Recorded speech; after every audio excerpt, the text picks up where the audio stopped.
Rajkot TRP game zone અગ્નિકાંડ આજે 1 વર્ષ પૂર્ણ થયું છે। કુલ 27 સદભાગીઓના એવા ચહેરા છે જે આજે પણ રડાવી રહ્યા છે, તો બીજી બાજુ અગ્નિકાંડના 15 પૈકી 11 પાપીઓ 1 વર્ષના અંતે હજુ પણ હાલમાં જેલમાં બંધ છે, જ્યારે બાકીના 4 આરોપીઓ જામીન પર મુક્ત થઈ ચૂક્યા છે। રાજકોટ ટીઆરપી ગેમ ઝોન અગ્નિકાંડની જ્વાળાઓ આજે પણ મૃતકોના પરિવારોના હૃદયમાં સળગી રહી છે અને 1 વર્ષ પણ અનેક પરિવારોના આંસુ સુકાતા નથી। અગ્નિકાંડમાં કોઈ ભાઈએ તો કોઈ બહેને અને કોઈ દીકરો તો કોઈ દીકરી, કોઈ પતિ તો કોઈ પિતા ગુમાવ્યા છે। તેમજ એક દંપતીએ અનંત યાત્રાએ ઉપડી ગયું હતું।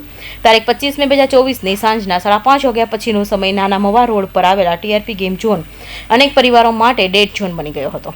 આ ગેમ ઝોન ખાતે સામાન્ય દિવસોની લોકો મજા માણતા આનંદની કિલકિરિયાઓ ગુંજતી હતી, પરંતુ આ દિવસે સાંજના 5:30 વાગ્યા પછી બચાવોની ચીરચીરિયાઓ સંભળાતી હતી।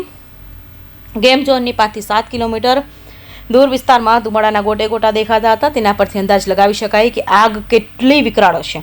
ત્યારે અગ્નિકાંડને 1 વર્ષ પૂર્ણ થવા પર આ કરુણ કાંતિના સ્વજનો ગુમાવનાર પરિવારના સભ્યોએ સ્વજનોને યાદ કરી અશ્રુઓ વહાવી વિયોગ પીડા વ્યક્ત કરી હતી અને ન્યાયની માંગણી સાથે આરોપીઓની કડક સજાની માંગણી કરી છે।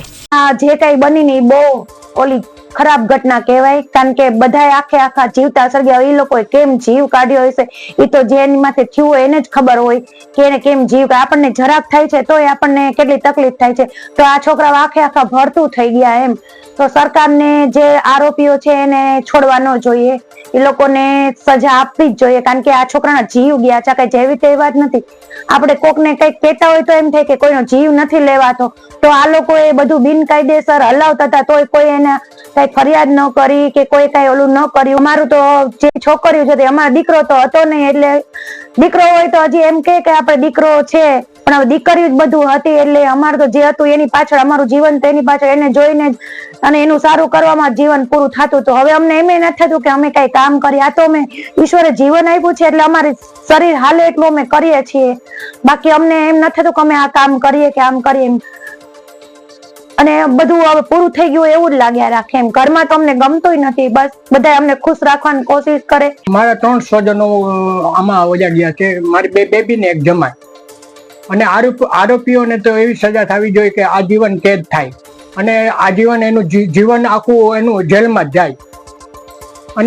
અને સરકાર આગળ એવી મારી પ્રાર્થના છે કે એની આ કેસ ફાસ્ટ ટ્રેકમાં લાવે અને જેમ બને વહેલો ચુકાદો આપે, કારણ કે નકર તો આ સરકારી કેસ તો હે ને તમે 15-20 વર્ષ વહી જાય તો એનું પૂરું નથી થવાનું। આરોપીઓ એ પૈસા પાત્ર અને પહોંચતા હોય, સારા કાનૂની એડવાઇઝરો રાખેલા હોય, આવા કિસ્સાની અંદર તેમાં ચકચારી કેસો છે અને આ રીતે પહોંચતા આરોપીઓ હોય એવા મોટા ભાગના કિસ્સાઓમાં અત્યાર સુધી ટ્રાયલ કોઈ દિવસ સ્પીડીલી એટલા માટે નથી ચાલતી કે આરોપીઓ પોતાના જે રાઇટ છે એ એક્સરસાઇઝ કરવા માટે એક પણ તક છોડતા નથી અપ ટુ સુપ્રીમ કોર્ટ સુધી। એટલા માટે થઈ અને એક એપ્લિકેશનનો નિકાલ ન્યાયિક નિર્ણય આવે એની સામે કોઈ પણ નારાજ પક્ષ હાઈકોર્ટમાં જાય, ત્યાં જે કંઈ ન્યાયિક નિર્ણય આવે એની સામે સુપ્રીમ કોર્ટમાં જાય, એ રીતે ગણતરી કરવામાં આવે તો હાલની જે ટીઆરપી અગ્નિકાંડની ટ્રાયલ છે જે વિક્ટીમ તરફથી અમે ડે ટુ ડે ચાલે, બેલ ન મળે અને સ્પીડી ટ્રાયલ થાય અને સ્પીડી વિક્ટીમ પરિવારને ન્યાય મળે એવી જે અમારી મહેનત ચાલી રહી છે, એમાં આ લોકોનો આરોપીઓ તરફથી કોઈ અસહકાર છે। ગુજરાત સહિત દેશભરને હચમચાવી દેનાર રાજકોટની ટીઆરપી ગેમ ઝોન અગ્નિકાંડ આજે 1 વર્ષ વીતવા છતાં હજુ સુધી પીડિત પરિવારોને ન્યાય મળી શક્યો ન હોવાનો વસવો ઠાલવી રહ્યા છે। આ કેસમાં ચાર્જશીટ રજૂ થયાના અત્યાર સુધીમાં કુલ 23 મુદત આપી દેવામાં આવી છે। અગ્નિકાંડ કેસમાં તારીખ 23/7/2024ના રોજ ચાર્જશીટ કોર્ટમાં રજૂ કરાયા બાદ અત્યાર સુધી 23 મુદત પૂર્ણ થઈ ચૂકી છે। સ્પેશિયલ પીપી તુષાર ગોકાણી દ્વારા તારીખ 7/11/2024ના રોજ ડ્રાફ્ટ ચાર્જ પણ રજૂ કરી દેવામાં આવ્યો છે। દસ્તાવેજી પુરાવા લિસ્ટ પણ રજૂ કરેલ છે અને કેસ ઓપન કર્યો છે। અત્યાર સુધીમાં કેસ કમિટી તથા કુલ 23 મુદત આપવામાં આવી છે। કુલ 15 આરોપીઓ પૈકી 11 આરોપીઓ જેલમાં બંધ છે અને બાકીના 4 આરોપીઓ જામીન અરજી કરાતા હાઈકોર્ટે 3 અને સેક્શન કોર્ટે 1 આરોપીને જામીન અરજી મંજૂર કરી છે। કૌશિક પટેલનો report, Hind TV news, Surat.